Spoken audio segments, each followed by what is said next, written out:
The gift of big ears. Big ears? Big ears. I recently heard a story about a farmer who was suing for damage that had occurred in his automobile accident. A truck hit his pickup truck and his pickup was totaled. He was being cross-examined in court by the attorney who said, "The report was taken at the scene. You told the officer you were fine.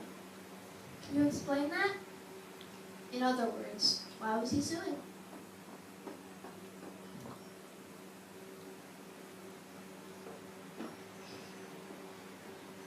And I understand, the farmer said, "Me and my old cow Bessie were driving down the road in my pickup truck when suddenly," well, the attorney objected.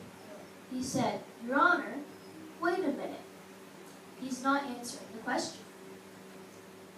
And the judge said, "Sir, you have to answer the question. Will you please?" "Me and my old cow Bessie were driving down the road in my pickup truck." Now the attorney is a little more ticked. He said, "He is evading the question, Your Honor. I object. Make him answer the question." And the judge said, "If we have to hear everything he has to say. Me and my old cow Bessie," do you want to say it with me now?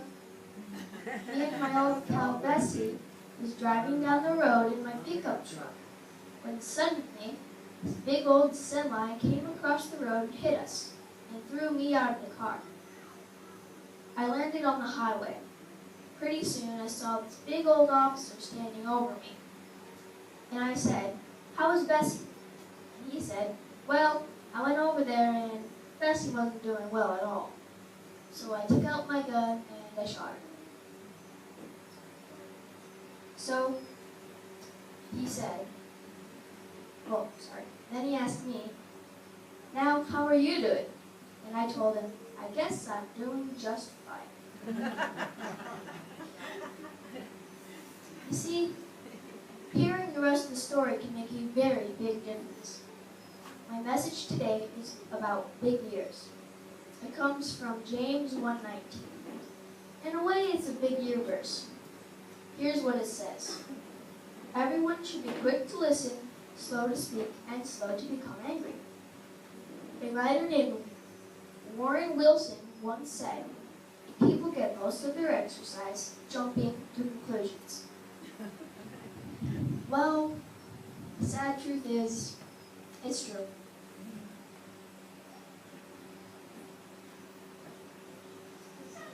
It's like the attorney with that farmer.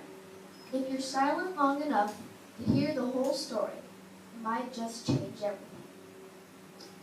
Have you ever been guilty of assuming you know the rest of the story? But when you hear the whole story, you found out your conclusions were totally wrong. If you're brave enough, share that experience now. Have you ever been a victim? How did that make you feel? Yeah, I feel kind of embarrassed and sharing. When I was working at Kroger at night, a lot of time the tour buses would stop before they left town and go on tour. And these couple of young guys came in and they were kind of new age looking, you know, with the haircuts and the colors and stuff like that. And I was talking to a friend and I assumed that they were something else than what they actually were. I thought they were a punk rock band or they were gay or something like that. We found out that. It comes out I got to talk to them when they checked out, and it was one of my favorite Christian groups, local groups on the way that you'll probably know them. And it was the drummer and the guitar player for the singers. The singers are wonderful right now. Their name is, it's a family and of young men, and they're really powerful singers. And it just hit me. I just, okay, Lord, I ain't gonna do that again. Amen. Anybody else? Yeah. I'm gonna go that way. And I'll come over to you. I know that I've been guilty of doing that a few times, especially on the field that we're in. with the fostering, you know, you get a child that has been in a situation, and there was one mother where I was a little quick to judge her situation, and there was but she was babysitting, and the child had fallen off the top bunk that she was babysitting, and when she took it to the hospital and broken its arm, they pulled its shirt off and it had burn marks on it from cigarettes, little lady smoked. So I instantly assumed that the babysitter had been hurting the child. But all along, it had been a grandparent, a biological grandparent of the child that had watched them in between. So we took all the kids, and I felt like, well, she shouldn't give her kids back. But when I heard the whole story and found out that this lady was just trying to help out someone else and got her kids taken away for 48 hours because she was wrongly accused. But I too was guilty of that. You ever want something from Wyatt, you can have whatever you want. I have a tip or two, but, you know, like I asked the Lord why I took 2 hours to help to get her because he didn't make a bed. It was hot up there. And you know what? We do the best. You do a good job for washing out there. I supposed to go to Woods at the court yesterday, and I had full power there. And it's wonderful. You're an awesome person. If I die, because I'm dying slowly, I Lord, except the guy, I don't want to say it. It was worth going to non-tip and all this, you know, illness to go to somebody like you. That's probably why it says in this verse that people who are quick to listen are slow to become angry, because they get the rest of the story. Now, listening makes a big difference in whether or not you understand the other person. You've got to be willing to hear their whole paragraph, not just the opening sentence. I have some verses I would like some people to read. Can someone read Proverbs 4:10 for me, please? Proverbs 4:10. Hear, O my son, and receive my sayings, and the years of thy life shall be many. Thank you. Can someone read me Proverbs 1:5? They will help the wise and add to their wisdom.